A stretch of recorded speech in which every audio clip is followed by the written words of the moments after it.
Hello, hello. Hey guys, y'all come grab a seat. We're going to get started. We got a few people watching online, so hopefully we'll get you in and out of here in a hurry.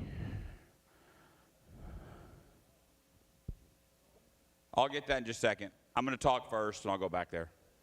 I'll be done. I'm going to fall asleep, so. I don't really have much.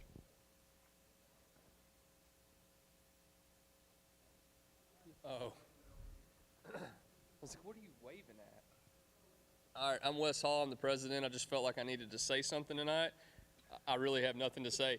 If we'll try to not have an incident report for 2 weeks, we might have like a pizza party or some shit. I don't care, but Don't cuss. oh, I'm sorry. Crap. I'm going to get fired. That's just what's going to happen. Hey, I appreciate y'all that are here tonight. I don't have a ton. I've almost got next week assignments done. I'm sorry they're not done yet. I've had a lot going on, and then the games this week have changed so many times. Every time I sit down to try to work on next week, I spend an hour trying to fix this week. So I appreciate all you guys that are working games. Probably coming up in about 2 or 3 weeks, I'll send out a Google Doc. I know some of you have complained about not receiving payments from some places.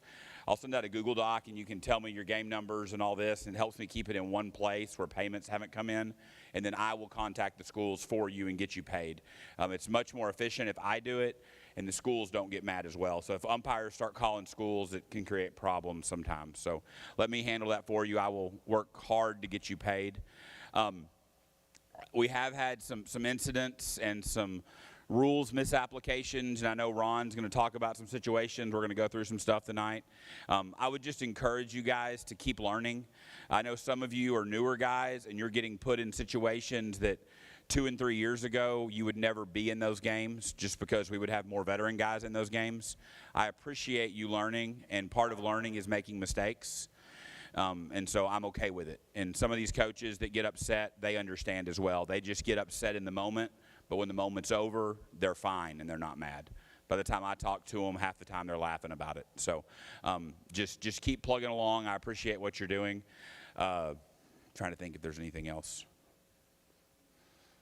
I think that's about all I have. Just make sure you're keeping tabs on your arbiter when you get assignments, when assignments change. I try to text you if it's a day of change. Otherwise, I just use arbiter to communicate because there's so many changes that if I'm texting everybody all the time, it's nuts. So it's going to be really tight. I know next week, both other neighboring chapters have already reached out to me for umpires for different games. So we'll see. It's just been tight, and I appreciate all you guys working. And please try to keep arbiter up to date on your blocks, because when I assign everything and then I have to go back and reassign because you forgot to block something, it makes it really hard. I know some of you guys have taken off work early for me a couple of times, and I really appreciate that. Guys reaching out to me and offering to help when I send out emails, it really, really helps, because we've only had one game so far this season we haven't been able to cover. It was a JV game last night at Winona that he added after we'd assigned all the games. So I appreciate all the hard work you're doing. That's all I got. Do y'all have any questions for me about anything before I turn it over to trainer extraordinaire over here? I like no questions. You have a PowerPoint you need to play? What's the other one that's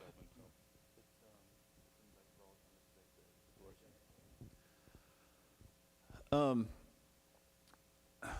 So I put out an email generally 3 or 4 days before this meeting starts and asking for situations, and I get a few, but most of them come from Stephen, who people have called him with them.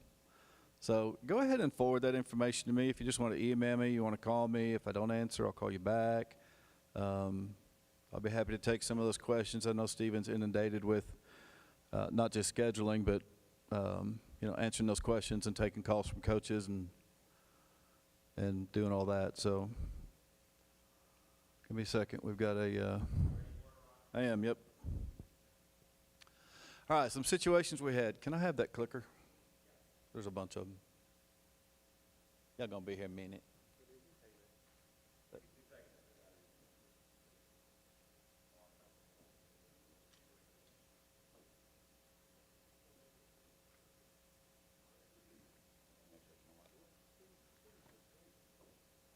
That's not it. Oh, there it goes. Okay. All right.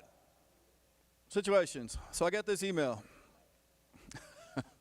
Figured I'd start off with this one. Hey, Ron, I wish I'd taken pictures to better illustrate this, but the middle school game at Bishop Gorman's Field, they laid a rug down and had the batter's boxes and home plate painted on the rug so that the home plate was 54 feet, 10 inches from the pitching plate. To put home plate almost 6 feet inside the infield, the foul lines ran behind the umpire. I was glad the plate umpire had fair foul. What do we do in this situation? At Bishop Gorman Middle School, let's play the game. Let's play the game. Okay. Do they? Right. I mean, there's you can't call fair foul on invisible lines. We're going to use, they're using the same bases, right? Using the same bases, we're using the same fair foul lines. They're just moving the plate a little bit closer. Okay? That's what we do. I thought that was funny. I've never heard of that, but all right, force play slide rule or interference at second base on the front end of double play. Whose call is it?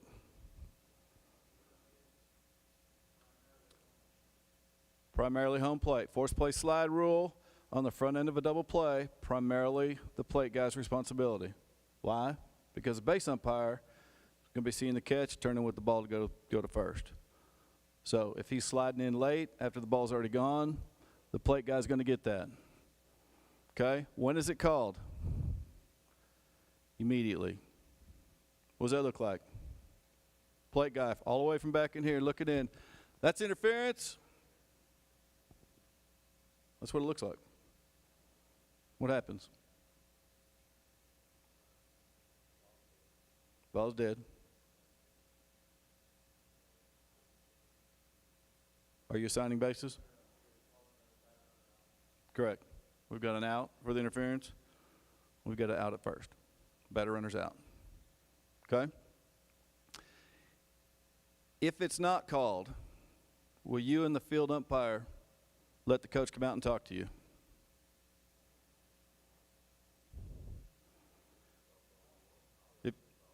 Okay? He thinks there's interference at second base. You going to let him come out and talk to you? Hold that thought. Coach, Coach says, I think the runner interfered with the opportunity to get that out at first. Field umpire, what are you going to say? Hang on. Coach, will you get help? Will you go talk to your partner? Same train of thought. Batted ball off of B5's leg, foot, rolls into fair territory. Whose call is that?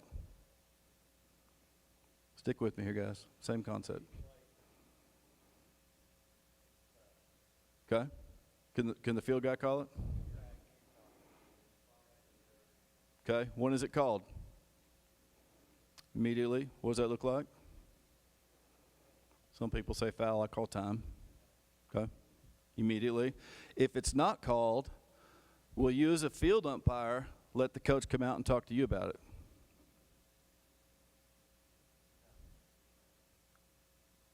Will you as a plate umpire let him come out and talk to you about it? If it's not called.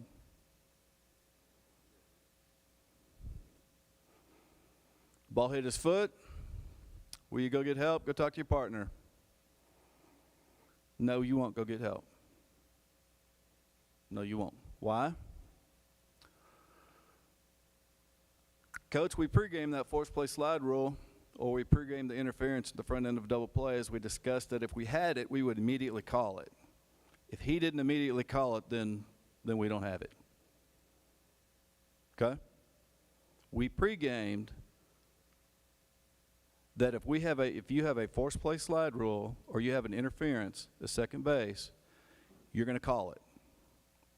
I'm not going to say I didn't have it and go out to you and say, yeah, I had it, because you're going to call it. We pregamed that. So I'm going to tell the coach, no, we pregamed it.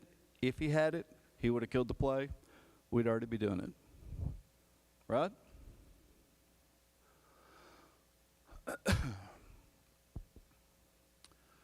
Same thing with the batter hitting the ball off of his foot. Okay? I'm the plate guy. I don't see it. He takes off, go to first. Coach comes after me, says, will you go out and talk to your partner? No, Coach, I'm not going to, because we pre-gamed that if he had any foul ball off the batter's foot that I missed, that he was going to go ahead and jump up and kill it. So we're not going to go talk him into a call. If he had it, he was going to call it. Does that make sense? Besides, he's 100 feet away. How do you expect him to see that? Don't say that.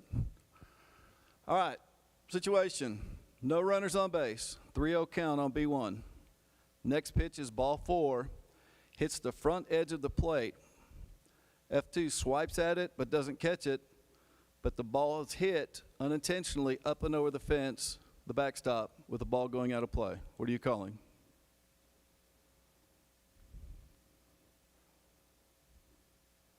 Three 3-0 count.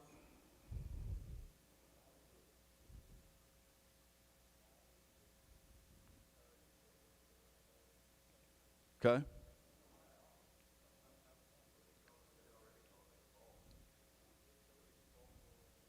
Okay.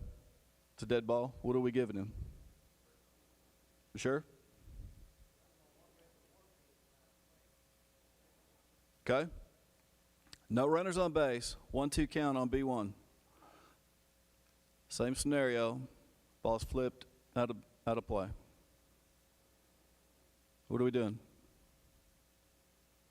Same scenario. The count's different.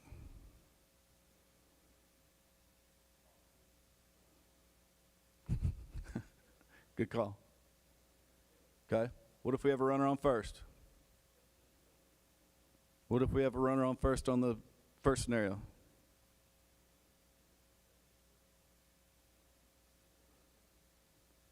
Huh? He would. Yeah, that turned out kind of small. I can't even get up close to it and read it. All right. So basically that says, you can't read it on the screen back there?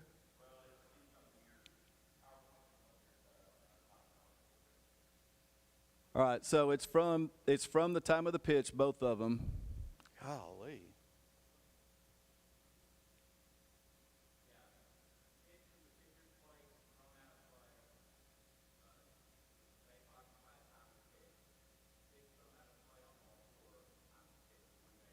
Okay, and that's only because it's ball 4. Okay? Thanks, Stephen.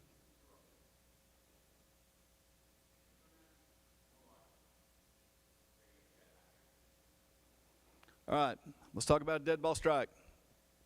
Batter swings at a pitch and it hits him.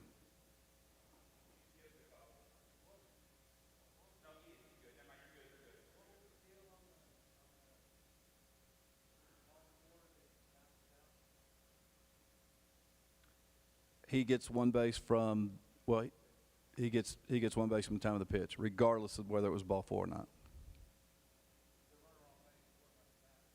Batter gets one base.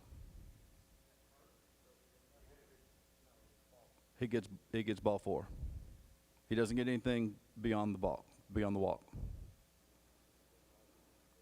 Mm-hmm. That's it.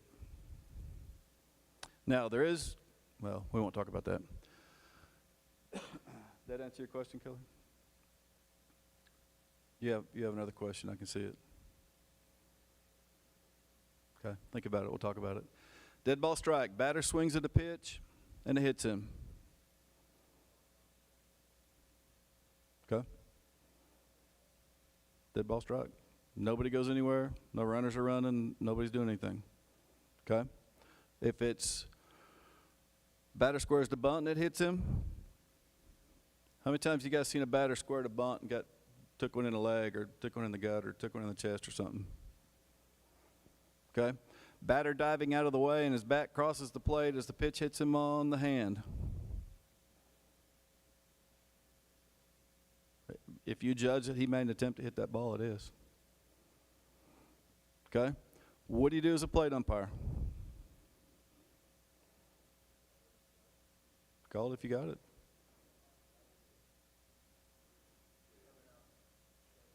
Time. To strike. If it's strike 3, batter's out. Okay? What are you doing as a base umpire?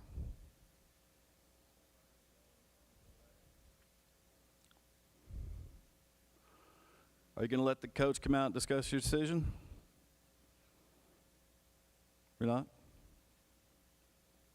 Why? Because you pre-gamed it? It's a rule?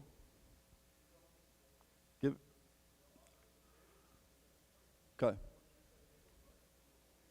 Okay. Yeah, I'm going to let him come out. I'm going to tell him what I got. Coach, I feel like he intentionally swung at the pitch.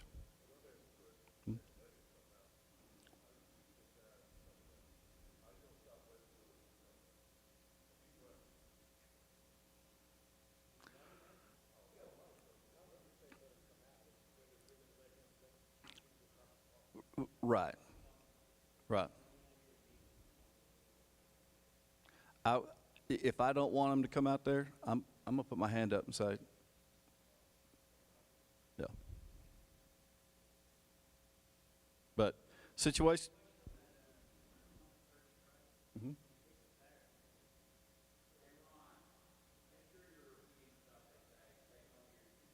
Okay.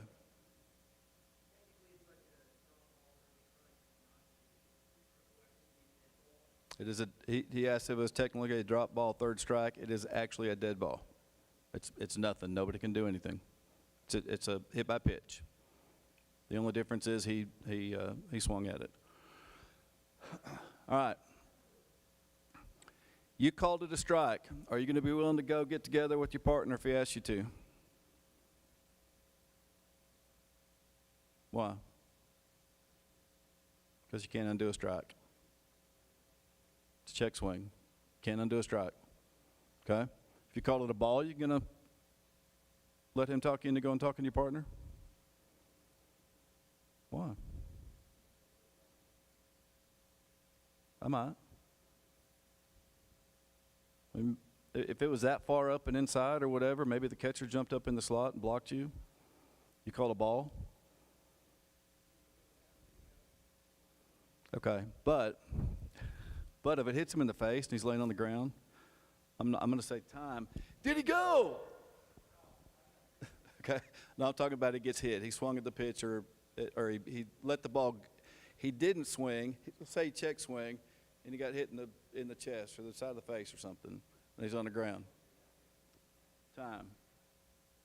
I'm going to let them come out and tend to him. I'll call my partner over. Dang, did you see that? You think he swung? We're going to talk about it. I'm going to go over and tell the coach. Coach, we got to swing on that. That's going to be a strike. We don't have to announce it to everyone. Okay? We don't have to embarrass the kid that just got hit. But I will go get together with my partner on a situation like that. Nobody's going to have to ask me to. Now, again, if I call it a strike, you're not going to talk me out of it. Why did I call a strike? Because I saw a strike. Okay? Bases loaded. 1 out. 2-2 count on B5. Who swings and is struck on the back foot by a nasty slider. Ball bounces over towards third base dugout and rolls into the dugout. Say that again.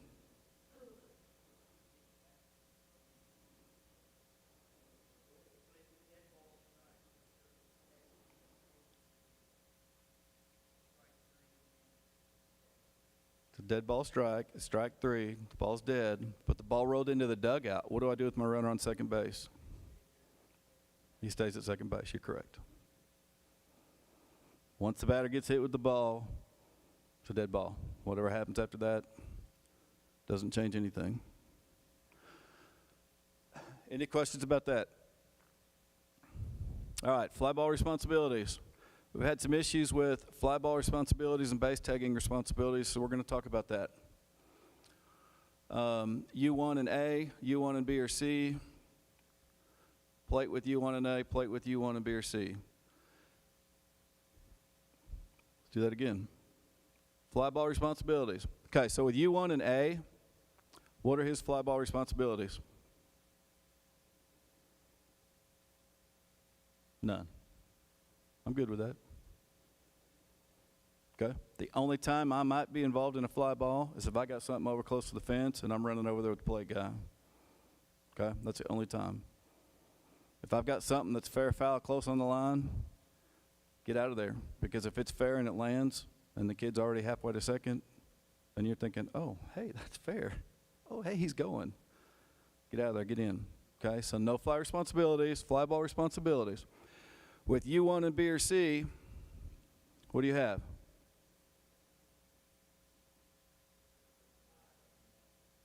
The wedge. Okay, so how do you judge whether you've got the right fielder on a catch or not? If my line is, right fielder, if my line's over there, looking at you guys, and I turn to catch the ball like this, then it's not toward the line, okay? If I'm standing there, then it's mine. Plate guy has it to the line. So if he turns this way to the line and he goes toward the line, then that's going to be a plate man's responsibility, okay? Because he's got fair foul, catch, no catch, that's going to be his. Okay? Same thing in the left field line. You have everything in the wedge. Do you have a question? All right, plate guy with U1 and A. What do you have? Everything. Plate guy with U1 and B or C.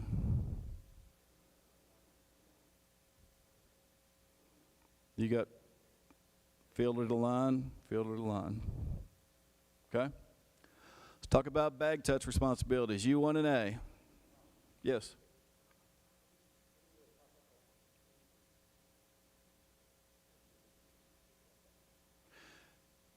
You know, that's, if it's straight on, then I mean, it's going to be plate guys.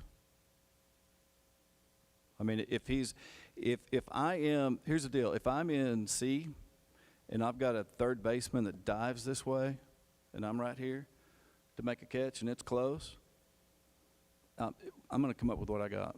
I'm going to come up fast. I'm either going to say no catch or I'm going to jump. Catch, that's a catch, that's a catch.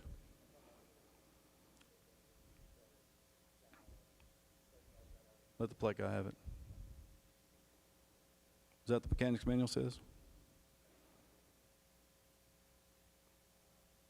When I pregame that, I mean, we typically talk about briefly fly ball responsibilities, anything, you know, straight on, infield, outfield. Unless I'm in B or C, I've got the outfield, but the infield I give it to him.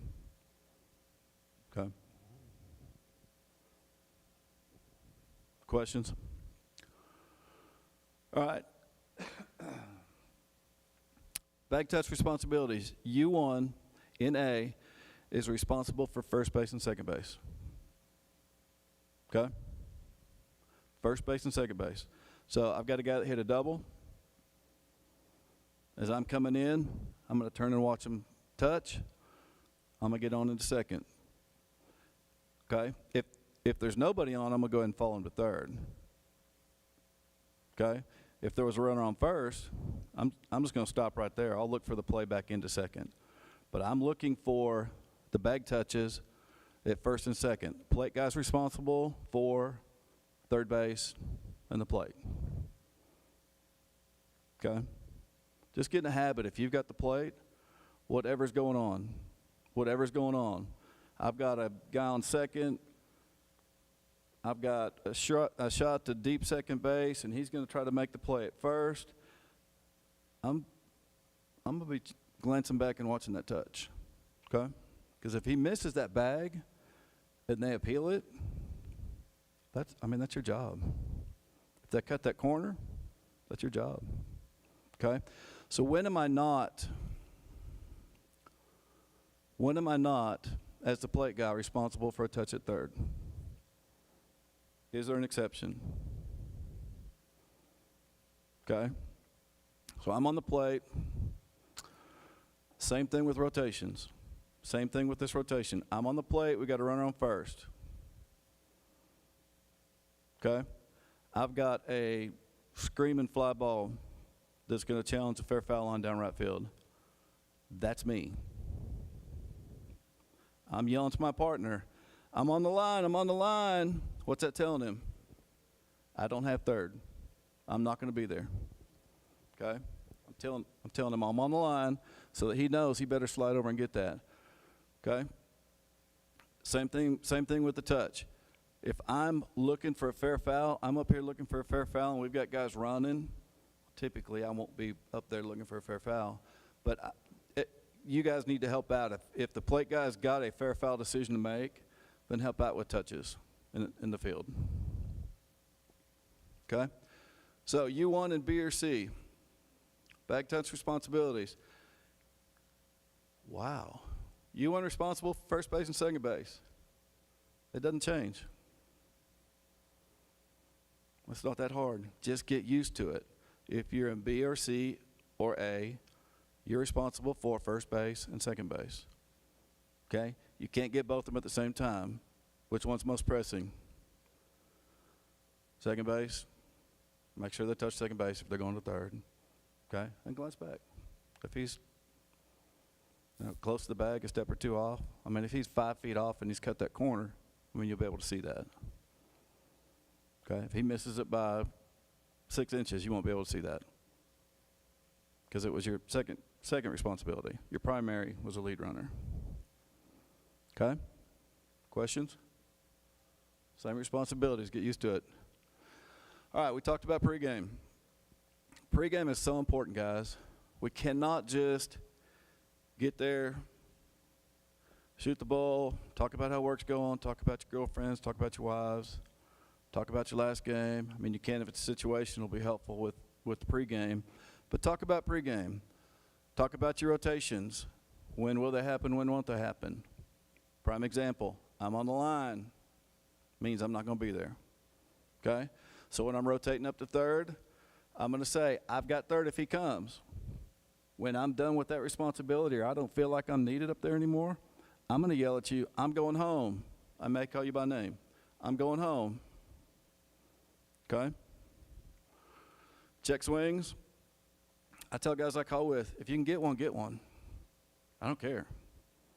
If you're in C and I got a right-handed batter and they want me to go to you, I'm going to go to you. Okay? If I don't see it, we talked about one in there.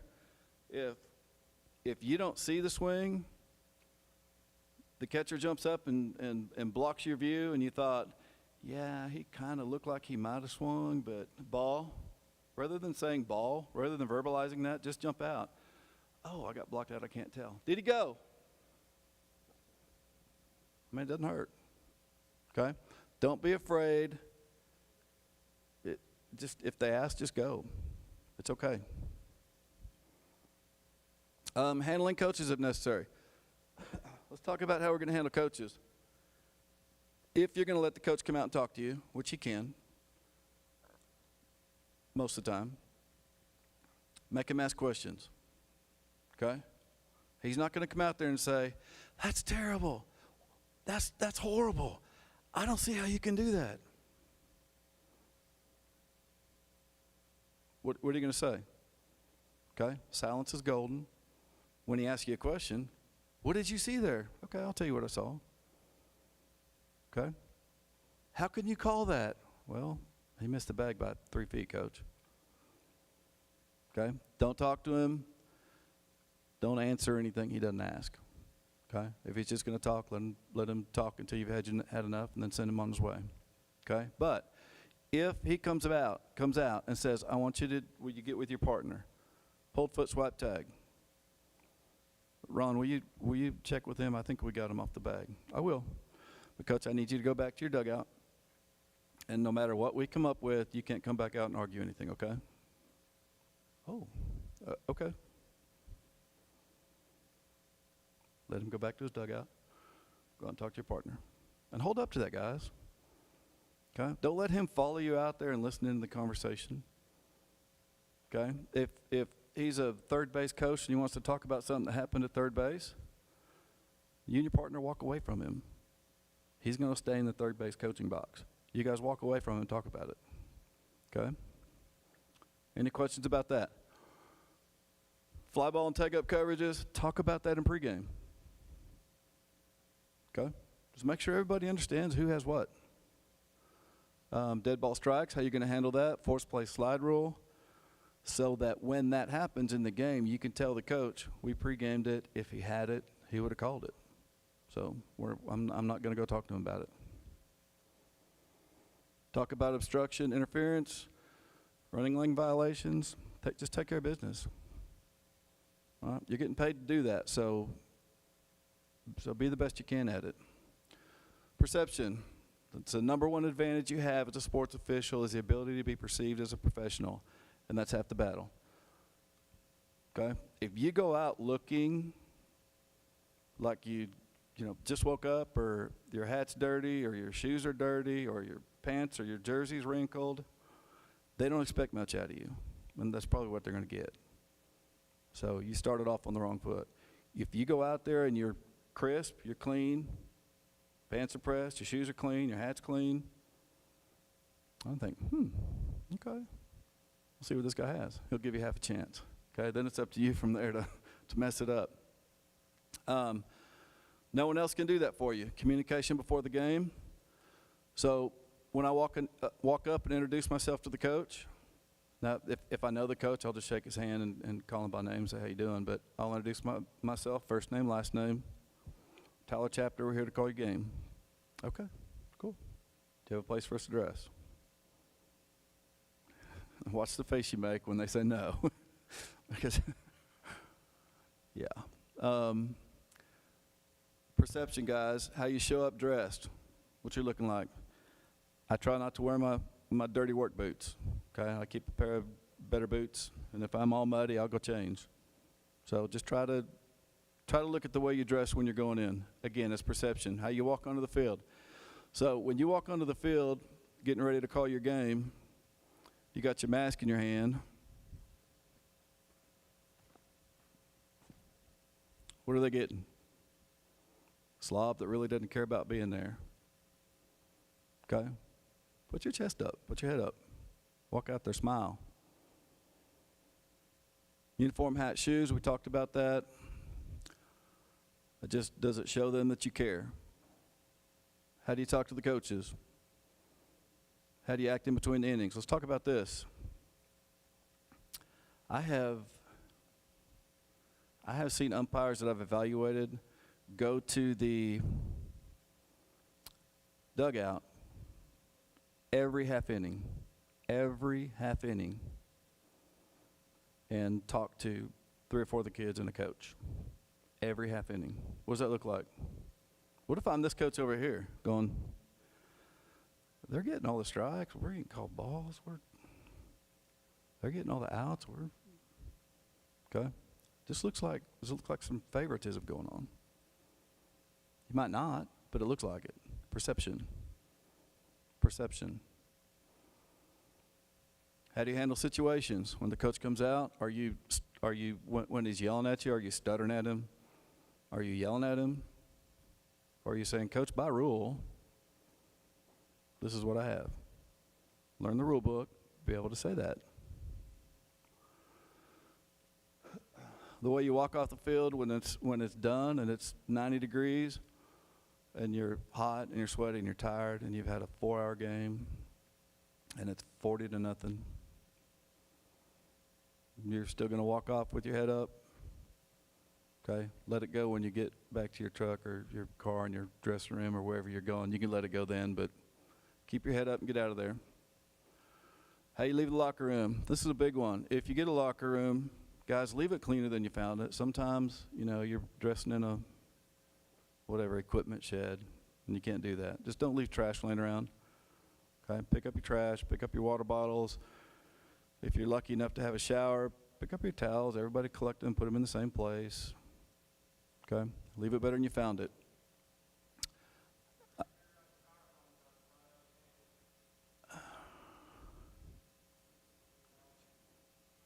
I'm not even going to put that on the microphone. That's all I got, guys. Do you guys have any questions about any situations, about anything we just covered? You few veterans that are here, thank you very much. You rookies, you guys, I'm really impressed with the rookie class. You guys are doing a great job. Yes. Jim had a question. Statement.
if he went in to run for him. That didn't get mentioned the other day, and it left it kind of in a bad spot. Especially in the, Facebook on page 26. Okay, so the only person that can replace that injured DH without replacing the pitcher is actually the person that's defensively pitching and not batting, because that's the only place that person can bat. Correct. Okay, thank you. One other thing, I mentioned I think Stephen called Tasso and had it come out in the little memo. I don't know if y'all get the little email memo from Tasso. It had the exact play we talked about last week in the meeting where I was arguing with Brian about whether or not the pitcher can step off and throw to shortstop. Yeah, I was wrong. Pitcher can throw to shortstop to drive a runner back to second. No. No, I will not say it louder. I've said it once. It's enough. Any questions about any of that, guys? You need more? Go home. Thank y'all. Anybody? Hey, wait. Jeff, Stephen, Mike, anything? Jimbo, anything? Anybody? All right, go to the house. You mean the league tournament? Oh.